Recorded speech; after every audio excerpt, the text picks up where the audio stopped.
Welcome all. Thanks for joining us this evening. Andy and Pete are going to introduce us to the Chatterbox application. And this, if you all have been following on the Skype group or looking at the website, you'll know that this application is what will be used during the conference to demonstrate some of the different WX features and techniques. Chatterbox, as Andy's put it, is a Skype meets Wiki meets forum website and application that will eventually replace Andy's WINDEV US Skype chat group. And the Chatterbox will focus on web and mobile development, including web services. Andy will primarily concentrate on mobile, and Pete will primarily concentrate on web, with both co-developing the Windows application portion of it. And we there's going to be periodic webinars and co-releases for attendance, so you can, so everybody can play along as we go, and people can check it out before they sign up for the conference if they just want to see what's going on. And there's no schedule set as of yet when each webinar will take place. Is that correct, Andy? Well, we're going to have our next one on the 19th. We're going to try and make it every 2 weeks. Okay, we're going to try to make it every 2 weeks on a Sunday afternoon, Sunday evening. Yeah, in that area. We may go earlier in the morning to let some people overseas catch us, or later in the evening to let the other side of the world catch us. Just kind of depends. But we're gonna try not to interrupt any mid-morning deal because of church. So, Okay. but every 2 weeks. Yeah, I think we'll try to alternate it a little bit to make it fair to everybody. Yeah. That's good. And then the next one on the 19th is we will have a code release for that day. Good. And the code release is for people that have registered for the conference. That's right. You haven't registered, you don't get it. Right. And our goal is to have the Chatterbox application in production and replacing the Skype group before the conference begins. So, I mean, this is a real application that's going to be really in use. That's right.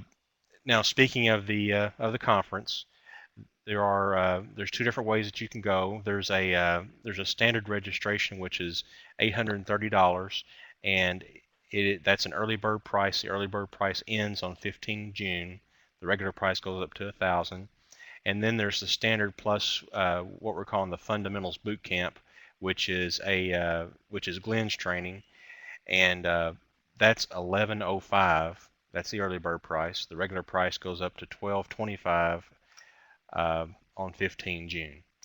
And the regular registration includes lunches and breaks each day, a Texas-style barbecue dinner party at Andy's place, pre-conference webinars like these, the Chatterbox application code, and 3.5 days of quality training and networking with Andy and Pete and Fabrice Harari. I'm sure some of y'all have heard of Fabrice, especially those from the WinDev world. And the standard registration plus the fundamentals boot camp includes everything, of course, from the standard registration plus a boot camp manual and boot camp example code. So that's a great deal to attend that training as well. And everything, all the information can be found on www.WxDevCon.com, and I'll put a little link in the chat right here. But without any, that's really all I have to get us going. If you have any questions you can't find on the website, just give me a call or send me a Skype message. I'll do my best to answer as soon as possible. And without any further ado, we turn it over to Cowboy Andy. Well, Pete and I, anyway. Pete's involved, in here. Pete and Cowboy Andy. Yeah, Pete and us, the Pete and Andy group, whatever. What kind of recap what the chatter group or the chat room was? Obviously, when we started with WinDev, we started with like 4 or 5 of us, and now we're right at 150. With 150 people, and there's a lot of times where you start seeing people cut and paste their messages in again when they ask a question because they just kind of get lost in the minutia. So the purpose behind this development of software is multifaceted. It's more than one reason. Number one is we want to give the chat room capability. We want to give the chat room capability to do several things, and I'm going to give you a few items that I'm looking to do in the chat room. Number one is I'm actually going to look to give you different languages, and also that in the instance, like if I go over to the Spanish chat room, that I can actually translate what's there currently and see what it is. So I'm going to be integrating in Google Translation into the chat room to be able to translate. Either I'm going to try to translate on what you got highlighted, but definitely translate the entire stream. So that way, if you are looking at another language that you're not familiar with, you'll be able to do so. We will do at least 2 languages to start, or 3 to start with: French, Spanish, and English. We'll do those to start with. Okay. The chat room will allow you to do multiple chat rooms. So you'll have 3, 4, plus you can create your own private chat room with whomever you wish. So you can do that. Adding on to that, we'll have a complete news group functionality with RSS feed from the existing news group that we have out there now. So that way we can pull in the information and bring in the data from it and do a full-blown search across the whole thing. So that way we have the ability to find out things that's been done for a long time out there and bring it into the idea at all. We're going to have a conference module, and the conference module is going to allow us to basically use, I'm going to utilize the API. I'm going to try the Join Me API first, which will allow us to create a Join Me session on an immediate basis. So if you have a question and you want to do a Join Me, then you can kick off a Join Me right there and show your screen or view somebody else's screen that's showing something that they're doing or something like this. So there'll be an interface with that. And you got to kind of think about that for a minute. What is the conceptual about being able to do that?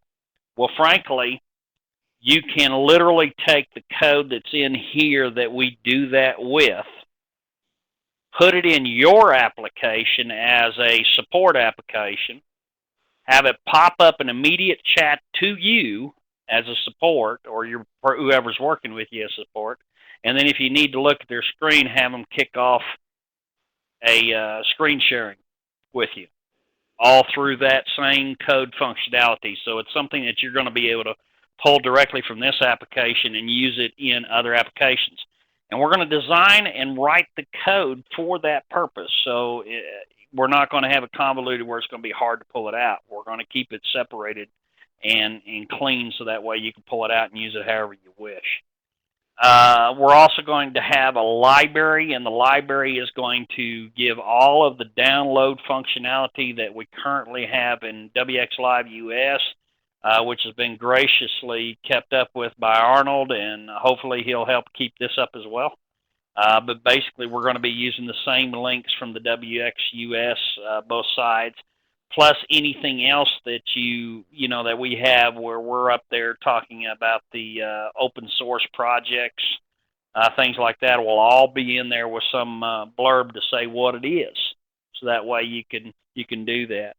Also, if you provide some kind of services, either consulting services or, like in Glenn's case, teaching services, things like that, there'll be a little advertising page so that way you can see things like that going on.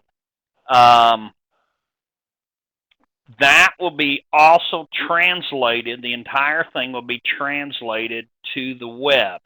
Have a little bit less functionality. You won't be able to pop up multiple chat rooms, but you'll be able to pop up a single chat room and work with it, and then go to a different chat room, then go to a different chat room, and that's what Pete's going to be working on. Same thing with the mobile. Of course, you'll have all the news group functionality up there on the website as well. So all that will be there as well, including the library for the downloading, things like that. And obviously, we'll be doing the little advertising bit. And the conference we'll see about the conference. I'm not so sure whether we can get the conference working on the web. We'll have to see about that, but we'll give it a shot. Okay. And on the mobile device, we'll also be taking a subset of the chat room and the news group and putting it on the mobile device and allowing them all to work. Now, if there's going to be additional features in the mobile device, we'll say that it is. But right now, we know that those are the two things that we're going to build into this thing, and move forward from there. Now, what I've done so far in the last literally week or two, last couple of days, I've created all of the database. Oh, last thing on deal, we're gonna be using the version 18 replication also. So we're gonna understand how the replication works, how to replicate it to a hyperfile client server, and allow people to subscribe to that for their own areas. So that way we can have a copy of things in multiple places around the world. That's the other thing. But in order to do this, a couple of things that Pete and I went through is that we realized that when we did a situation display, which some of you have seen the video where we're in essence using all three across, well, web services is the key to this. And the web services gives a common business layer, no matter whether it's a desktop screen or it's a web screen or mobile. The web services is what does the communications to the database itself. And then it provides that data to either your desktop or whatever you're currently using. Okay. So the first step of the deal is I went ahead and created all the database structures. We've got all that done. Pete and I are going to go through that and kind of make sure that we've got all the database pieces that we want, languages, chat rooms, default manager to let you kind of default the stuff that you want, all the different little pieces that we got to have with that. I've also created all of the classes so far. Okay.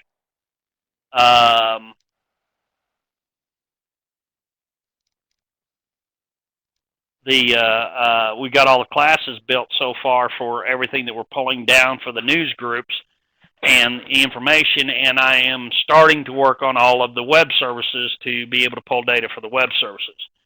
That's kind of where we are for that. I expect that by the 19th, all the web services will be done, and some of the screen interfaces and items will be working on the chatterbox. Okay. Somebody got a question? Right. And I will have the look and feel templates for the web done. So talk about what you're going to do with the web part, Pete. I'm going to make it cool. Wow. Yeah. Hey, what can I say?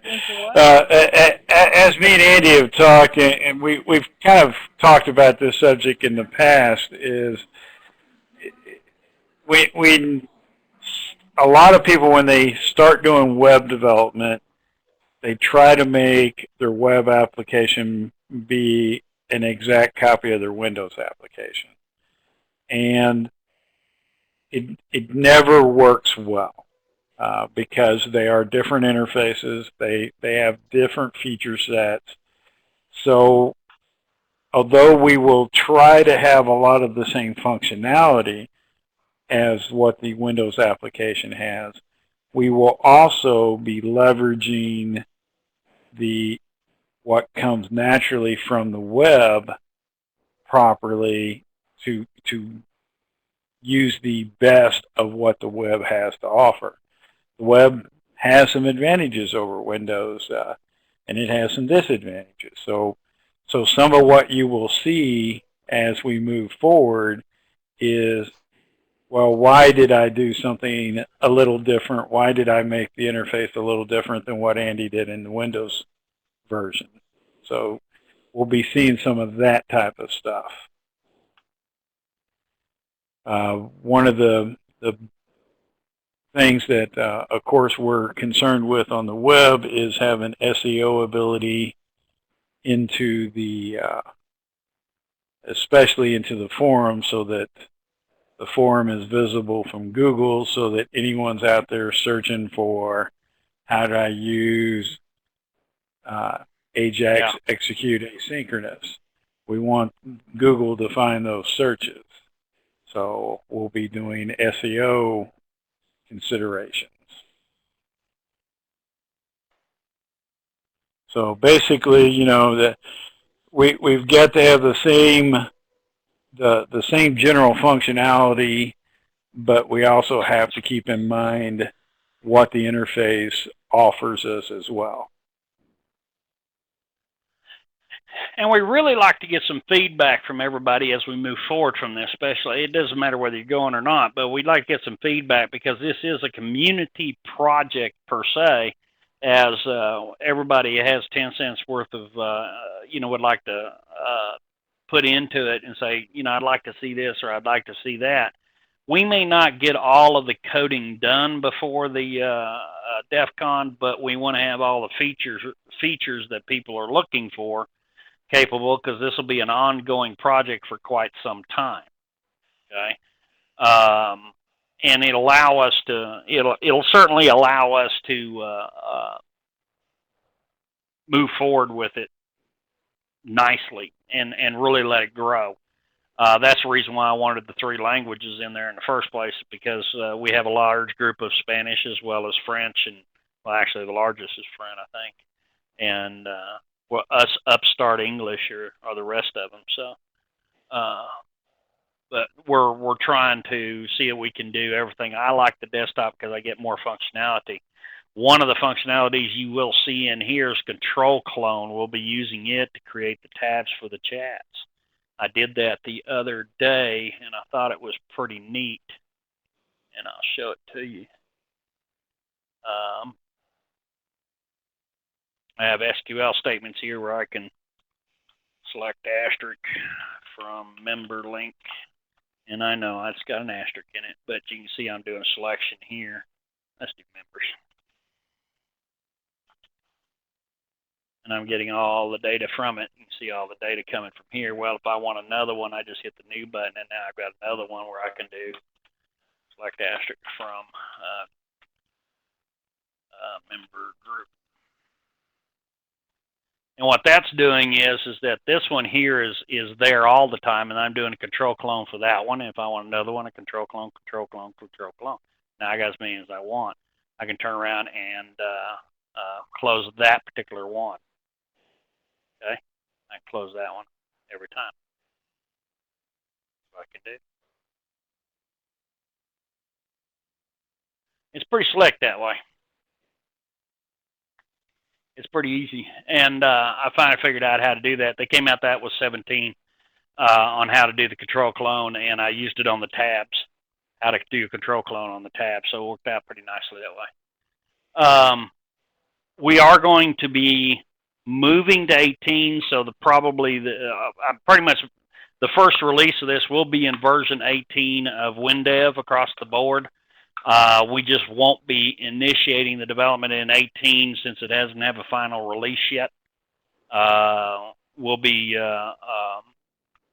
doing it in 17 and then motivate over to 18 and using some of the new features, especially some of the new features for the web in 18, because one of the things that we use here is the tree structure. And that's brand new in 18. So we're going to be using the tree structure. On the web, or the tree view table rather. That's what it is. Okay. Anybody got any questions so far? We got a little bit of echo going on. Yeah. Somebody's got an open mic, but that's all right. It's probably Bob.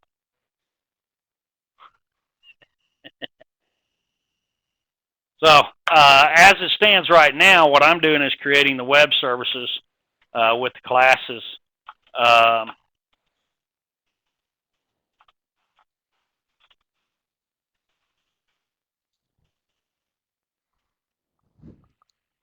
And going through all that code is what I'm doing. And as soon as all that's done, then we go from there.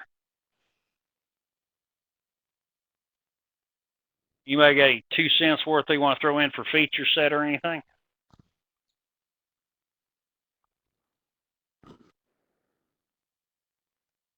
Anything that they'd like to see? Because this is kind of a mashup of everything, is what it is. And I love it. Open interaction means turn on your mic and give some open interaction.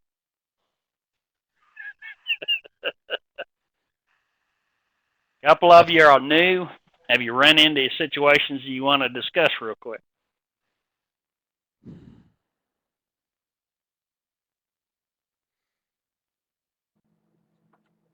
Nothing from the gallery yet. Nothing from the gallery. I've got this reoccurring dream. Andy? Yeah, Angel. Yeah, Angel. Yes, I have something I bumped into. I installed, I pretty much have everything running pretty well on my main machine. And then I also have a laptop which I pull and just run things from there. But when I do the SQL on the laptop and I try to connect to the by using the the regular drivers, I get an error 27. Something needs to be in the path. And I've gone to the website and trying to figure out what that means, and it's not very descriptive about what needs to be in what path. But it's certainly I don't have that problem in my main machine. And my laptop, I thought I had it configured the same way as I have my main machine configured. But clearly, What are you using for database? Microsoft SQL for the time being. Okay. And I'm using the. You got MS SQL. Did you? You've got local host. You've got local host is what you're using as the connection, or local as the connection? I do either when I had to go local or go to another server. It gives me the same error. I mean, it's servers I can get by using the Microsoft, the utility to look at the servers. I can see all the servers. I can see my servers on my machine. Do you have the native driver? Yes, I do. Yeah. Did you install that on your other machine as well? I did. In fact, I reinstalled it a second time thinking that perhaps I installed it wrong, but it actually saw it and said, okay, I'll install it again. So it knew it had been installed already. So I may just go ahead and clear everything and reinstall everything again. The other thing is, Angel, make sure that you don't have an instance created on your laptop and not an instance created on your desktop. Okay, I see. Mm-hmm. Okay, because otherwise what you're going to have to do is that I'm assuming that you're not using a connection, you're using the analysis. Correct. The analysis flakes out. The analysis is the one that even doesn't even go past that. It just says, I got a problem. Okay, because it's not finding the connection is what's happening. Okay. A lot of times, especially when you deal with the client server, Angel, you can look on the screen, you'll see that I have a remote con is connection, then remote con server name, and all that information there. Okay.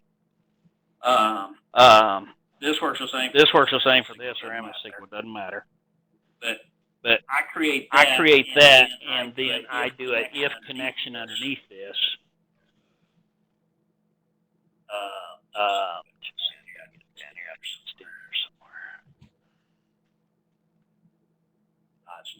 It's done inside the login. Basically, what you're going to do is you're going to code a if H connection open that remote con.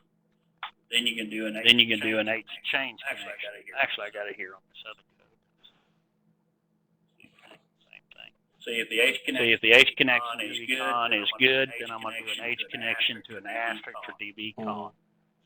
Okay.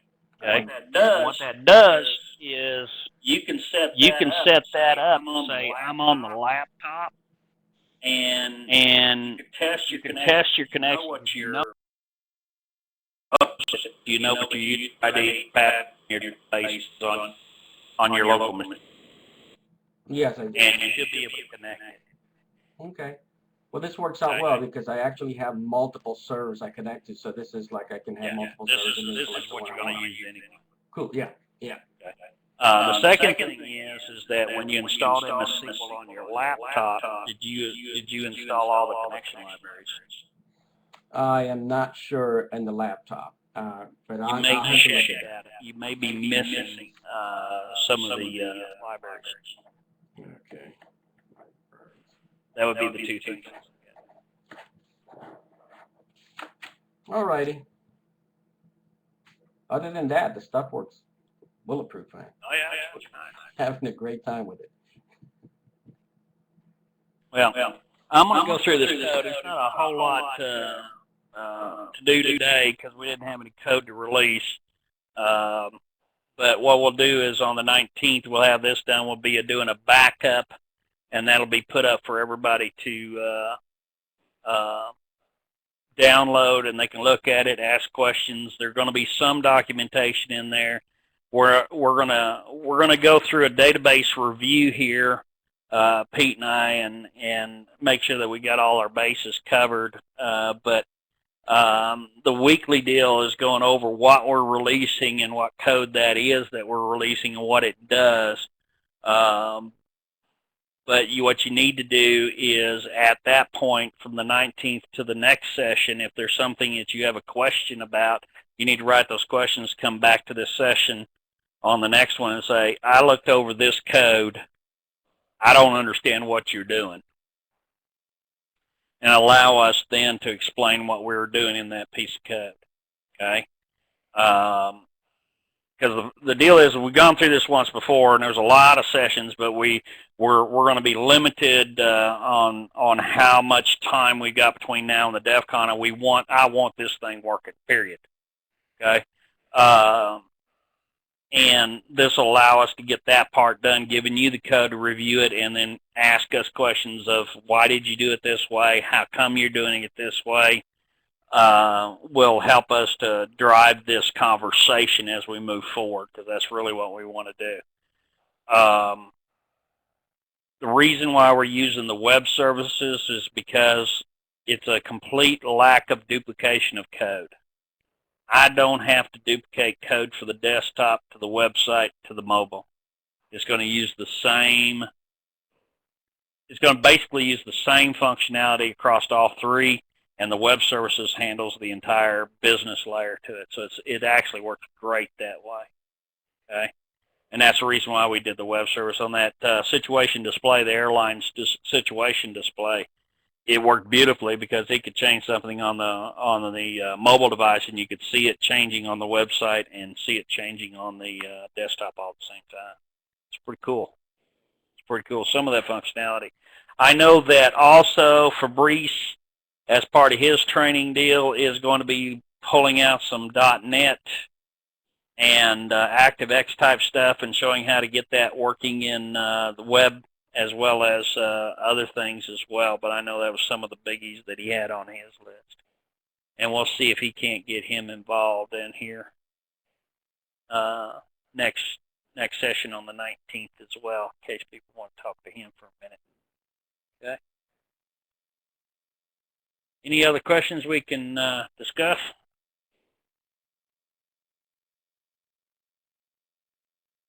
I want to welcome anybody that's going to the DevCon.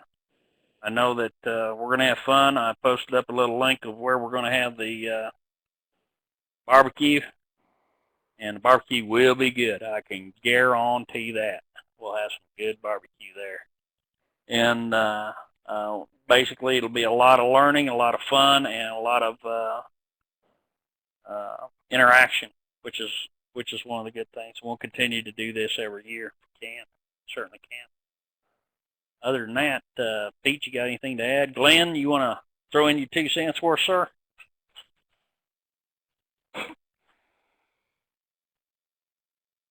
He's going, huh? Somebody say something? I don't think Glenn's got a mic, Andy. Oh, okay. I thought we'd say squirrel. I do have my T-shirt, AC HD, Highway 2. Wait, there's a squirrel. I got that. I will be wearing that at least one day. I know. Go from there. So other than that, that's all I have for tonight. It's not going to be a long session tonight because we just kind of get things rolling. But I appreciate y'all showing up tonight. And like I said, 19th we'll have a code release. If we have a code release earlier than that, we'll let everybody know. But then we'll be able to. But once again, you need to get signed up. Yeah, you got to get signed up. You ain't going to get the code. We will be going over screen layouts and stuff like that too. And believe me, when we start doing that, if you have suggestions, throw them on out there because that's the time because it is a community project. So that's all I got unless y'all got something. Okay. All I can say now is be good or be good at it. We'll see you on the 19th. 19th of this month. Wait a minute. Just make sure. Oh, wrong one. Yeah, the 19th. I'll be coming home from the mountains then, but I'll be here in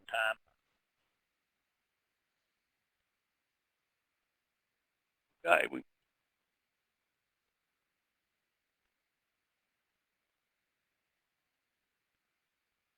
Tim, all yours, bud.